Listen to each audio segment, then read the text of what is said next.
Thank you to those of you who've stayed till now.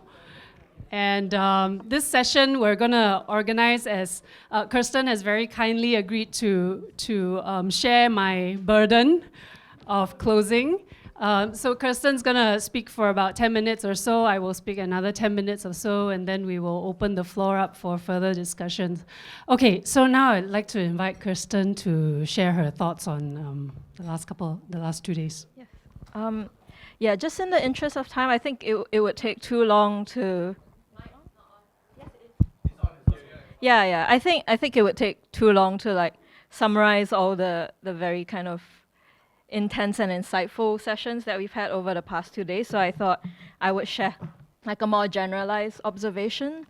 So the first observation that I had was that among Singapore academia, media, and civil society, the most popular mode of public transport is the struggle bus.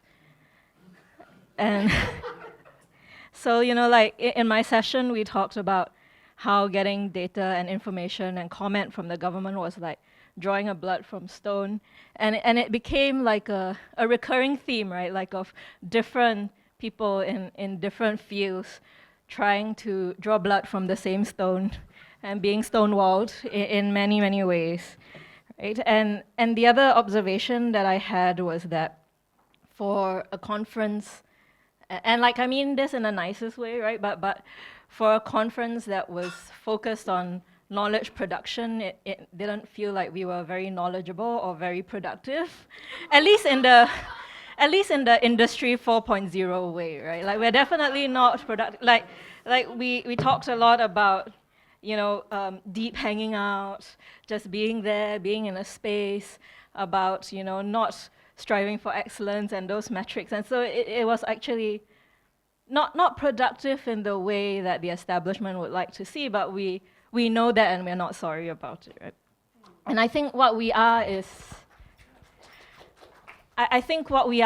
something better actually, which is curious, right? Like there is curiosity in the room, and it's not just like, oh, things are just like that, law, then what are you going to do, right? There's an energy in this room of being unwilling to settle for how things are. And if we don't know why things are the way they are, there is a desire to find out. There is a drive to either do that through research or through trying to get people who already have the information to let go of it. And everyone is trying to figure out how to struggle in our different fields, in our different ways, whether it's from a national level to very personal levels, right? There were a lot of things said about buzzwords and difficult choices that people have to make a lot of times, and all these circumstances that we live in an environment like Singapore that leads to some science and research being left undone, which was talked about in the very first session, and that having this science be left undone could, in the long run, actually become our own undoing if we become increasingly ill-informed and sometimes actually misinformed about the realities in which we live. And I think the third thing that I really noticed was that there's just this very common theme around power. Power not necessarily in terms of the ruling party, but also power in terms of institutional power, elite power, power through class and inequality. So who collects data, who hoards data, who gets to talk about data, who gets to act as if we understand data and assume that other people don't understand, right? So I think while we talked a lot about knowledge, it wasn't just about hoarding knowledge for knowledge's sake, and not just because we are capable, right? Like we are capable for a reason and not just capable for the sake of being capable. It was about trying to figure out ways to make things better around us, to understand things better around us, right? So I think it was really nice to to borrow the words of Ka Sing, who presented this morning, to see that human resilience and creativity that was kind of on display throughout this conference, not just from the speakers, right, but also from the audience who participated and who engaged in all these conversations, whether they took the mic or not, or were having private conversations outside. Thank you. Thank you so much, Kirsten. I think a lot of what I have to say also overlaps with that. I think it's really been a marvelous 2 days, and thank you to everyone who's spoken for so generously sharing your varied talents and expertise with the group. And also thank you to the group, who have collectively generated this shared space that's very conducive, I think, to learning from one another. So because not everybody was here throughout the 2 days, let me just quickly remind everyone of the panel titles. Yesterday we started with Gaps in Knowledge Production, and then Media and Knowledge, followed by Knowledge-Based Advocacy, and finally Decentering Knowledge Production. This morning we had Data Everywhere, and then book launch, Joanne's book launch, and then finally this previous panel, Classrooms as Spaces of Knowledge. And I wanted to reflect on things I've learned by highlighting 3 broad themes: conditions, consequences, and possibilities. Now, the first one, conditions. Many of our speakers reflected on the conditions their work is embedded in, and more specifically, the constraints that are faced by knowledge producers in Singapore today. I would first point out that the work of reflecting on these conditions and constraints is difficult, and it's important that we don't take it for granted. It's asking, well, it is fish thinking about water, yeah? The reflection of the constraints and conditions is fish thinking about water. So what did all the fish have to say about water? Here are a few things. I'm gonna probably regret this, but first, there are huge asymmetries of power in Singapore, and the state as a social actor has disproportionate power relative to artists, to activists, to journalists, to academics. And this plays out in the asymmetry of knowledge about various things in society, and is compounded by the hoarding and monopolization of data. So Kirsten illustrated this with her discussion of the death penalty and executions. Shannon spoke about his trials and tribulations with trying to access supposedly open data. Hui Yuan showed the grandstanding that occurs in Parliament to obscure this particular political economy of data monopolization. Furthermore, it is not just unequal access to data or information that's the problem. There are also mental frameworks, dominant discourses, certain modes of common sense that are upheld by state machinery, and these permeate our society. Debbie, talking about climate science, reminds us that knowledge is never neutral, and that the prioritization of business and growth makes certain kinds of thinking about climate crisis more legible than others. Yiming, yesterday, also points to the dominance of technocratic vocabularies that flatten and simplify human capabilities and that crowd out alternative dreams. In Chee Kien's presentation, we're reminded that capital or growth-centric frames can relegate aspects of life to residual spaces of peculiar nostalgia. Chuan Fei this afternoon points to the deep internalization of this hegemony when he speaks of his students' quote, internal KPI, tracking any and every progress. And indeed, the phrase imposter syndrome was used quite a few times by a number of our speakers, signaling that we too have internalized certain notions of who can and cannot speak and how we can and cannot talk. Across the panels, we see, of course, that we are not all working in the same space, and this shared condition of state hegemony looks slightly different in different domains. There are divergent tools, different users of carrots and sticks, and therefore also variant risks and costs. Steffi pointed to the crowding out of NGOs by gongos. and the sucking up of oxygen in civil society space, the diluting of messaging around rights, and the risks of deportation of migrant workers that make it risky for them to advocate on their own behalf. Arifin and Jason, from quite different vantage points, spoke of the legacy of laws that limit freedoms of expression. Sherian and Jackie talked about appraisal systems in universities and the perverse incentives they create. So on the issue of conditions and constraints, I think we've seen quite a range of examples and specificities that give us a clear sense that there is intentionality in the social control, intentionality. And there are many levers and tools that bear down on us, even as our work appears to be in quite different professional spaces. So we fish, we're noticing that there are baits, there are hooks, sometimes there are spears in our water. Already regretting a bit, but we'll carry on. What are the consequences of this? So this is my second broad theme, consequences. Here I think there are many costs and losses to this situation we find ourselves in.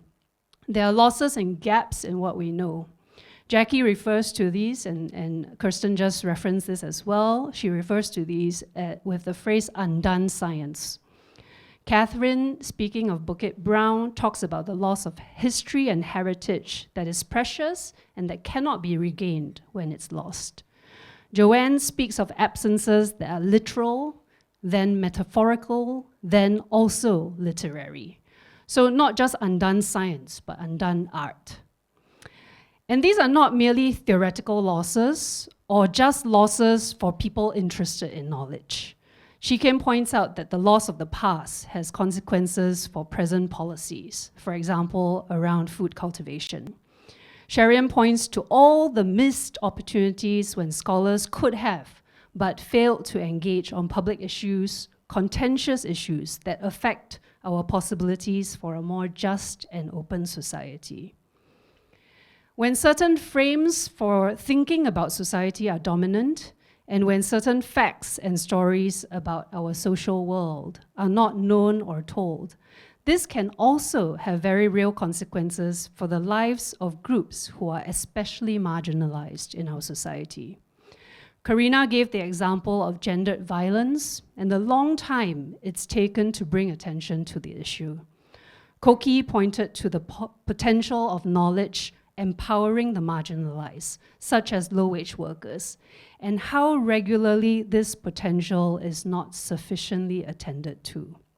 And there's the problem of being trapped in a vicious cycle in which the difficulty of doing the work, of generating art, of finding out information, of creating knowledge, also means we have difficulty connecting to a public or even building a receptive public.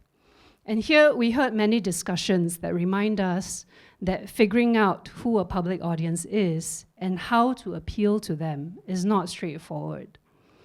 Part of this is about generational gaps and technological shifts, but I think even more than that, it is about the legibility of our work as knowledge producers. Since we live in a society where, as Shannon and Ka-Sing both showed, the public audience is regularly misled, we cannot expect our work to straightforwardly travel into the world and be received the way we intend. So it turns out, not only are we trying to avoid baits and hooks and spears, the water is also muddy. Okay, then how? Fear not, because in a gathering of artists and activists and journalists and academics, we somehow still find space of possibility and promise. Got bait, got hooks, got spear, water muddy, bring it. I think our speakers also gave us a lot of tools for imagination. First, the work of reflection and learning from the past matters. Hing-Wen talked about Drama Box doing this every 3 to 5 years. This process of taking apart what's been built and building again. Arifin talked about learning from mistakes to sharpen the capacity for making judgment calls. Corina spoke of ensuring that there are processes built into one's group so that there is tension and disagreement and skepticism from within, so that there can be continuous learning and recalibration. Second, if part of the problem we all face has to do with state hegemony, then creating some spaces of independence is urgent and necessary. We heard some really powerful examples of this. Independent media platforms like We the Citizens and Wake Up Singapore and JOM, as well as networks like Nimbus. Bukit Brown and its many documentation and public outreach activities.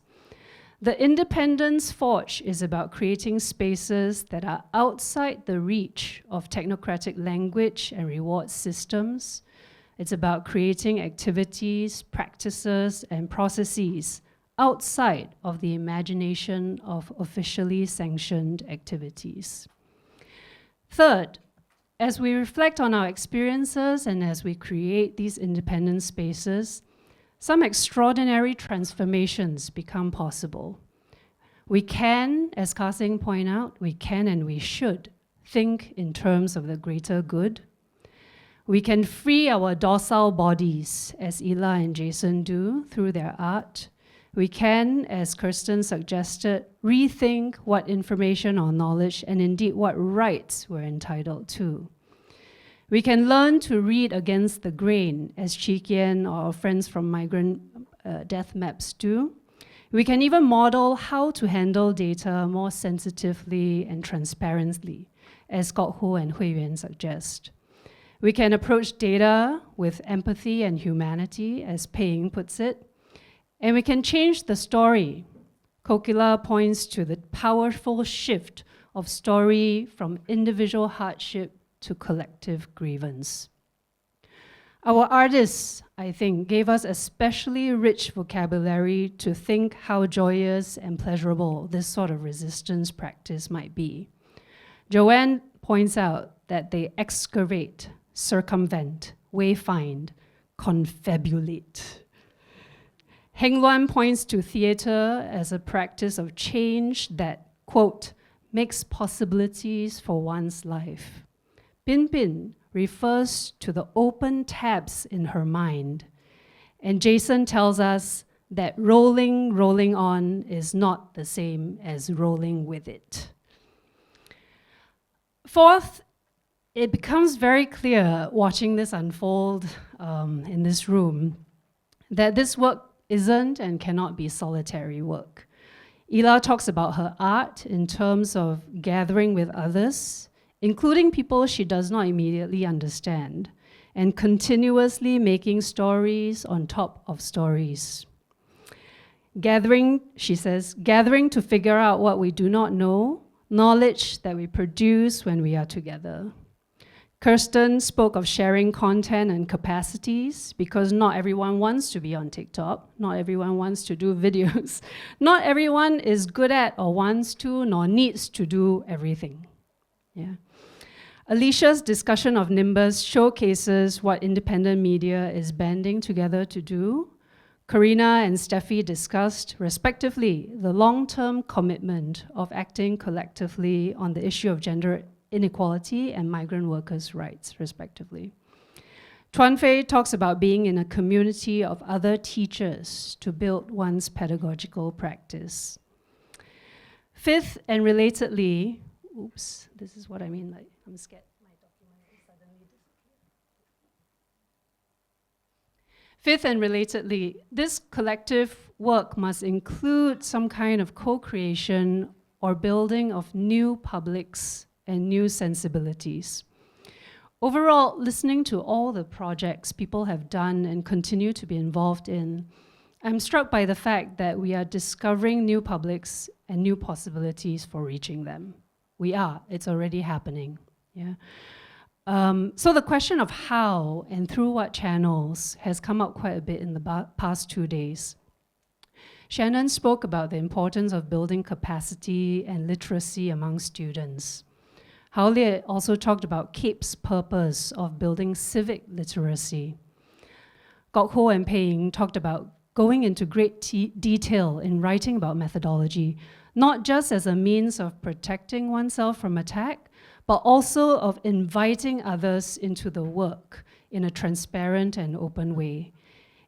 So if there will be scrutiny, don't shut down. Provide resources for that scrutiny. David and Ishlal talked about expanding our thinking of research subjects as active participants. And Kokla, too, talked about co-creating with communities and in the process transforming what they can do as political agents in their own right. Our last panel spoke of a public that is perhaps especially special for those of us who are teachers. Chuan Fei spoke of students and the classroom as a space for getting students to confront their everyday realities and ethical dilemmas. Ishlao talked about creating learning opportunities for students to practice problem solving through dialogue, especially with people who don't already share the same values. Kamal talked about the classroom as a generative and egalitarian space. And Hao Lie pointed out that learning can also happen when peers teach each other. There is a sense overall that we don't all make the same choices about who we want to engage with and the best way to go about it. And that's all right if we're able to build an ecosystem in which different people bring different strengths to the endeavor of engagement. So I feel like I've gone too far down the fish and water analogy to not end with it. So I guess I'll end by saying that you guys are some very wise fish. I'm glad we live in the same pond. Thank you for giving us the energy and imagination to just keep swimming.